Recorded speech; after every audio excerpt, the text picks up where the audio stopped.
안녕하세요. 라이프노트입니다. 오늘 제가 갖고 온 주제는 이 대한민국의 서열 문화, 계급 문화에 대해서 이야기를 해볼까 합니다. 대한민국 사람들은 유독 계급 나누기, 서열 세우기, 서열 나누기 이런 걸 좋아하는 민족인 것 같아요. 전통적인 정서인 것 같은데요. 사실 우리는 태어나면서부터 계급 나누기라는 문화 속에 노출되어 살아옵니다.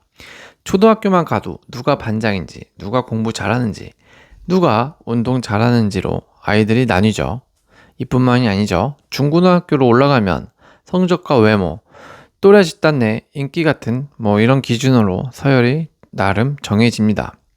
성인이 되면 직장인이라는 또 다른 무대에서 직급, 연봉, 소속 부서, 회사 규모가 또다시 사람을 줄 세우는 기준이 되는 거죠. 심지어 뉴스나 예능 프로그램조차 이런 구도를 강조합니다.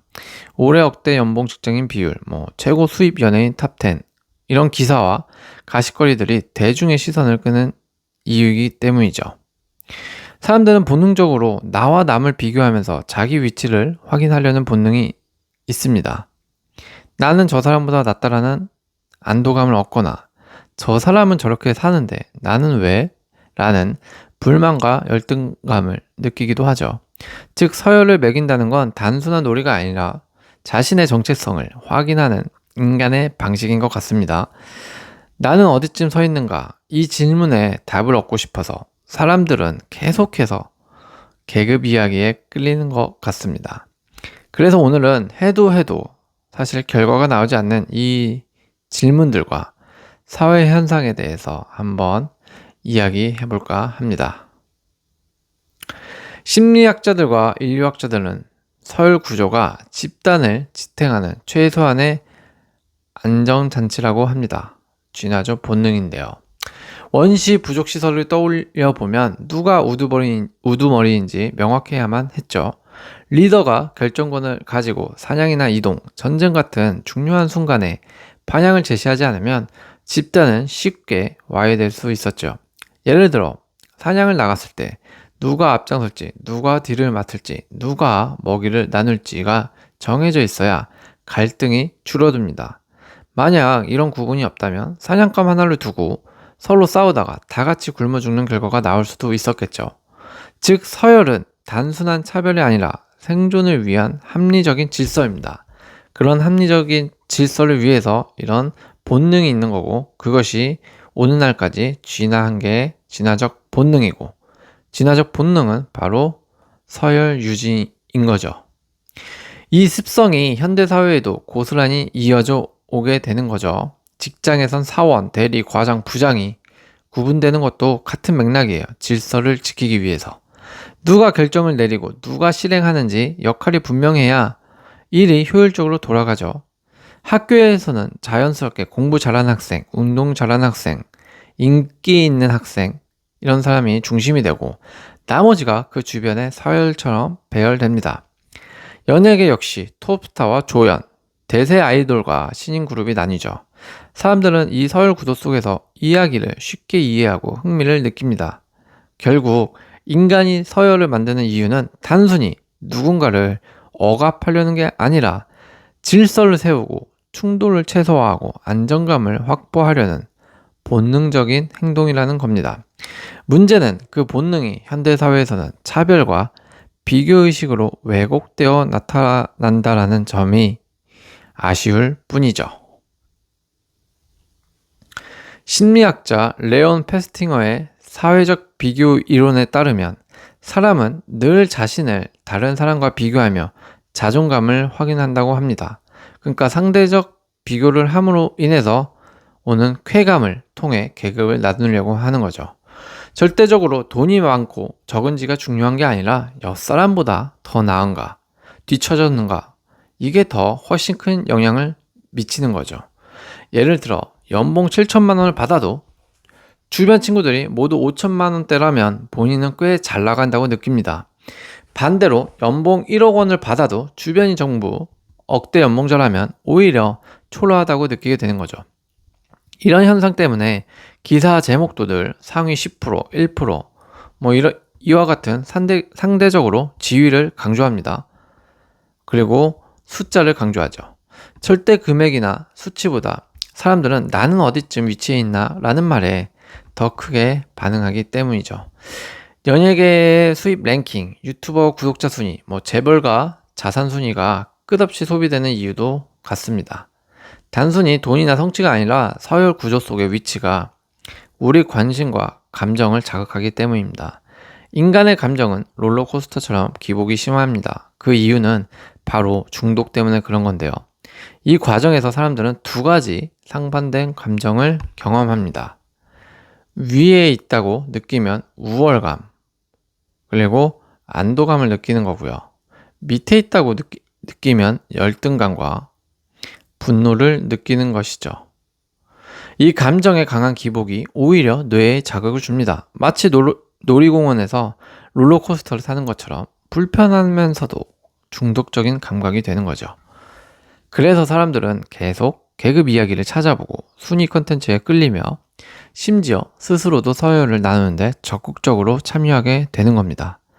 여기서 핵심은 이런 상반된 우월감과 열등감에 본인이 중독되었는지를 모르고 사회 현상에 따라 살면서 맞춘다라는 거죠.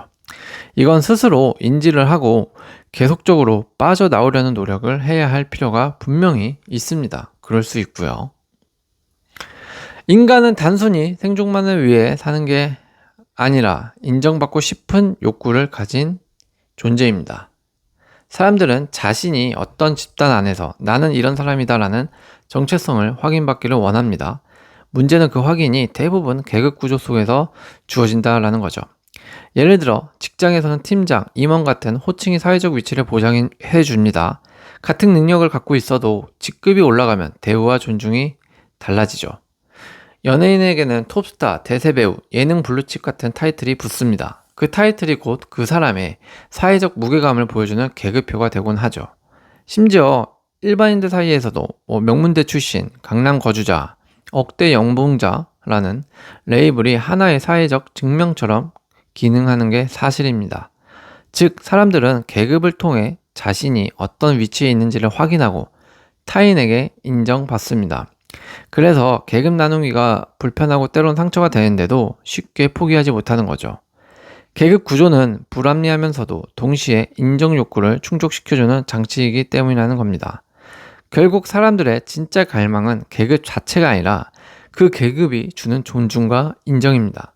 나는 사회 속에서 어떤 의미 있는 존재인가? 나는 무시당하지 않고 존중받는 사람인가? 이런 질문이죠. 이런 질문에 긍정적인 답을 얻고 싶어서 우리는 계급 나누기라는 게임에 계속 참여하게 된다는 겁니다. 오늘날 사람들은 경제적으로도 사회적으로도 불확실성 속에 살고 있죠. 혼란의 시대입니다. 집값은 오르락내리락, 안정적인 직장은 줄어들고 미래를 보장해줄 사회 시스템조차 불안정하다고 느끼는 거죠. 이런 상황에서는 누구나 불안을 느낄 수밖에 없습니다. 이때 계급 구조는 일종의 지도 같은 역할을 해줍니다. 나는 금수저가 아니니까 흙수저지. 나는 MZ세대니까 기성세대와는 다르지. 나는 연봉 5천이니까 상위 20%쯤 되겠네. 이런 식의 계급화는 복잡한 현실을 단순하게 설명해주는 프레임이 됩니다.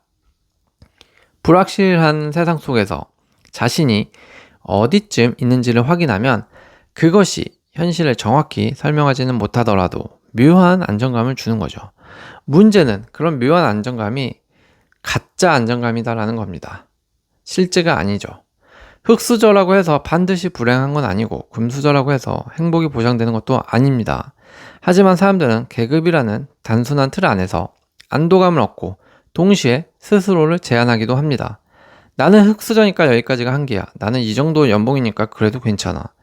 이렇게 계급이 사람들에게 안정감을 주는 동시에 삶의 가능성을 가로막는 족쇄가 되기도 할 수 있다는 겁니다.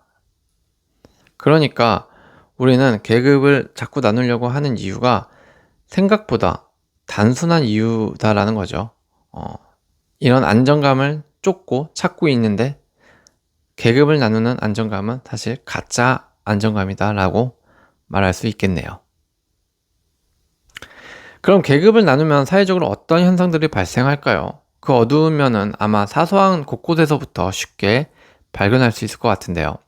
그 첫 번째가 아마도 어떤 집단의 왕따와 따돌림 문제라고 저는 생각을 합니다. 특히 이는 학교 현장에서 가장 쉽게 볼 수 있을 텐데요. 인싸, 아싸 이런 말은 단순한 농담 같지만 누군가에게는 사회적 낙인으로 작용합니다. 소속되지 못한 학생은 점점 고립되고 친구 관계에서 배제되며 심리적 상처를 받습니다. 실제로 교육학 연구에 따르면 따돌림 피해 학생들의 상당수가 소속감 부족과 낮은 자존감을 호소한다고 합니다. 결국 서열은 특정 집단의 유대를 강화하는 대신에 누군가를 희생양으로 삼아야만 유지되는 구조가 될 수 있다는 거죠. 두 번째로는 바로 언론이나 미디어에서 끊임없이 상위 1%를 강조하는 것도 문제다라는 겁니다. 상위 1%의 소비나 생활이 기사화되면 대다수의 사람들은 무의식적으로 자신을 비교하게 되죠. 예를 들어 억대 연봉 직장인의 하루 이런 기사를 보면 많은 이들이 자극을 받습니다.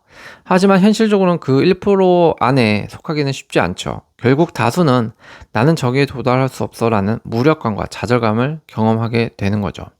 이는 개인의 자존감을 무너뜨릴 뿐만이 아니라 사회 전반에 불만을 키우는 원인, 즉 상대적 박탈감을 갖고 온다는 겁니다. 계급 나누기는 갈등을 증폭시키는 원인이 되죠. 그런데 이를 사회에서도 사용하는 워딩들로 분위기를 더 조장하는 것 같습니다. 예를 들면 세대 갈등이라고 하면 MZ세대와 기성세대 이런 워딩들을 쓰고 청년층 그리고 은퇴세대 이런 식으로 나누죠. 지역 갈등이라고 한다면 서울, 지방을 나누고 강남, 비강남 이런 식으로 워딩들을 좀 자극적으로 쓴다라는 겁니다. 이렇게 나누어진 프레임은 서로 간의 이해와 협력을 막고 사회를 더욱 파편화시킵니다. 정치권과 언론도 이런 갈등을 자극해서 더 많은 주목을 얻기도 하죠. 하지만 결과적으로 사회 전체의 신뢰를 무너뜨리고 집단 간의 증오를 키우는 악순환을 낳을 수 있다는 겁니다. 인간은 본능적으로 질서를 원합니다. 질서 중요하죠. 그런데 그 질서는 대부분 서열이라는 이름으로 나타나죠. 우리가 어릴 적부터 반에서 누가 공부를 잘하는지, 누가 더 인기가 많은지를 구분하며 자라온 이유도 어쩌면 여기에 있을 겁니다. 문제는 이 구분이 단순히 누가 위고 아래냐를 가르는 데서 끝나지 않는다는 겁니다.